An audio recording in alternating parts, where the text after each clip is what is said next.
Circling up. All right, who's got a question about something they're running into? I don't care if it's on the feet, if it's on the ground, in the clinch, on the wall. Give me something. I'm looking for single legs. Into single legs, like how to set them up, how to finish them? Yeah, finish, set it up, and then finish. Okay, so if I'm here, actually we'll grab row. I like beating up on row.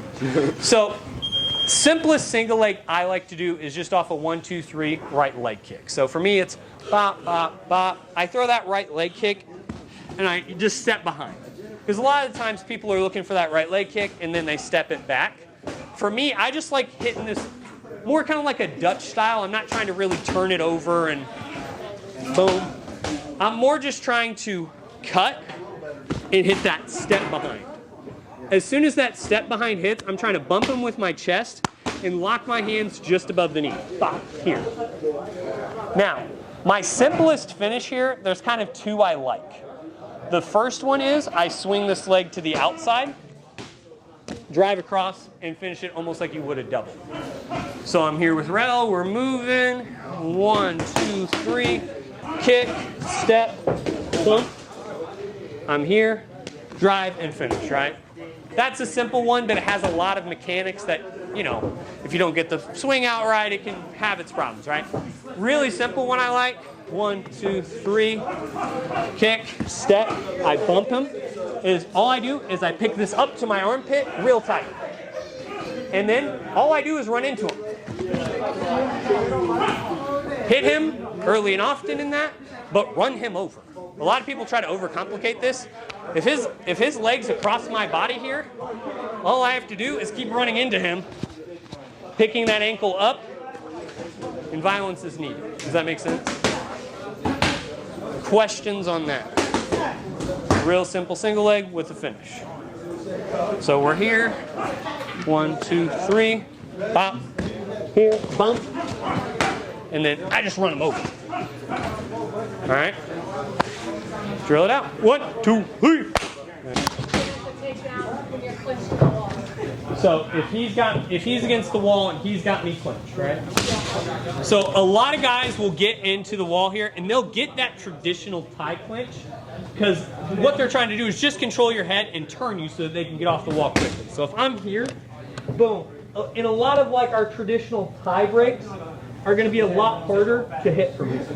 So one of the simplest ones I like to go to, especially if we're here, is I'm going to drive up because I don't want to press Rel into the wall. I kind of want to press him in and up. Does that make sense? So I kind of want to get him to where he's doing kind of the tippy toe dance. So if I'm here, I'm going to go in and up. See how that kind of puts him on the tippy toe? All we're going to look to do, you can either, I like to tricep hang and come here. I'm here. So you're tricep hanging, head pull. You're turning the car and you're sweeping his feet. Because what I'm looking to do, he thinks I'm going to knee and do all these fun things. I'm here. I'm turning him. Before that weight hits that foot, I'm hitting him with kind of the arch of my foot right in kind of the ball of his ankle. And that's not going to work if he's not up on his toes. Yeah, because what happens to a lot of these guys, they get that tie clinch and they base. Okay. So if I go here, that's not going to work. Now, that's not always going to work.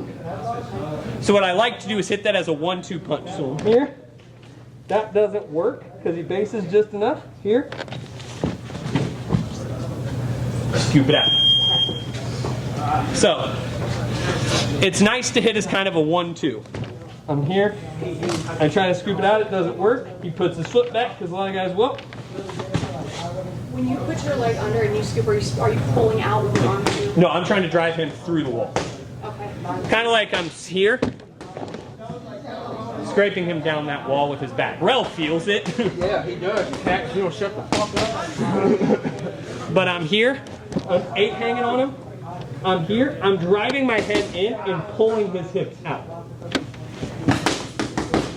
So the goal is, yeah, I'm dragging them down that wall. So the goal is off balance, and Rel's gonna base, right? I'm here, boom. That's why I like it as a 1-2. When you do that, typically he's going to fall to the side, not to the cage. Depends. A lot of the times they do kind of fall, kind of neck pinned, which is great. Because if I'm here, I go to bat, bop, he goes down. If he falls downside like this, that's great. I'm going to look to pass and come in. But if he falls to where his hips are turned wall side, like let's say he's even here.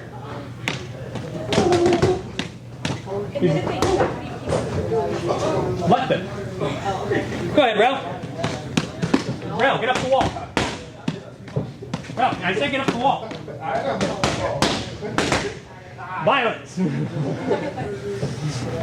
don't have any more questions. I don't. I know you don't. Drill her out. 1, 2, 3. So, if I'm here with Dewey, and let's say Dewey's a dirty, rotten wrestler, right? So, if I'm here with Dewey, a lot of wrestlers are going to get in kind of that real low stance, and they're looking to shoot, right? So, we've talked about this before. When you're fighting a wrestler, there are 2 spots you're allowed to kick. Real hard and real low to the calf, real high and real hard to the head. Those are the 2 options you get. Because if you kick anywhere above that thigh, they're looking to wrestle. If you're dumb enough to throw a front kick out and get your back taken, things happen, right? So if I'm here, one of the easiest ways I like to set up wrestlers, because a lot of them get into that kind of Tyson head bob, included, right? They're trying to close that distance, they end up in that Tyson head bob, is I like to just shoot kind of not a telegraphed 2, but I'm not hiding it. Boom. As soon as I go to throw that 2, I'm overstepping like I'm throwing a right kick. As soon as that comes over.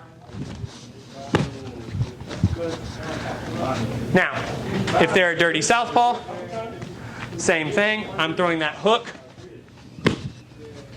to set them up. I like it. I always am going to kick to their front side, because if I kick to their back side, it's a lot easier to catch. So if you're going to kick at a wrestler, do not kick at their rear side. So if we're ortho to ortho and you throw a left body kick, you're just inviting a takedown. But if I'm here, one of the simplest ones I like is just a real snappy jab so that he sees it. Boom. As soon as that 2, the 2 is ethereal, it's not trying to land. Boom, bop. I'm stepping like I would one high. If I was throwing one high kick, footwork's the same. You're just pretending that you're going to throw a 2 during it. Bop, bop. There. Careful with your friends, partners. Hands up, I didn't make you put shinnies on, but flash that up and see it. Because like I said, a lot of wrestlers end up in that. You'll see me do it in my fights, right? I'm real low. I'm waiting for you to make the mistake and overcommit your feet. So when I'm there, one of the easiest ways to catch me coming in, and you've seen plenty of wrestlers get caught like this, bop, bop, is that follow along right kick. Does that make sense? Yep. So a little bit of setup, a little bit of footwork. Because what happens a lot of time is people throw that 1-2 and their feet aren't set, so they have to extra step before that follow on. Step with that 1. Bop. Dip that shoulder and throw that high kick. Does that make sense? Try it out. If you want to hit it a little more full speed, grab one of the bags, not your friend's face. All right. 1, 2, 3.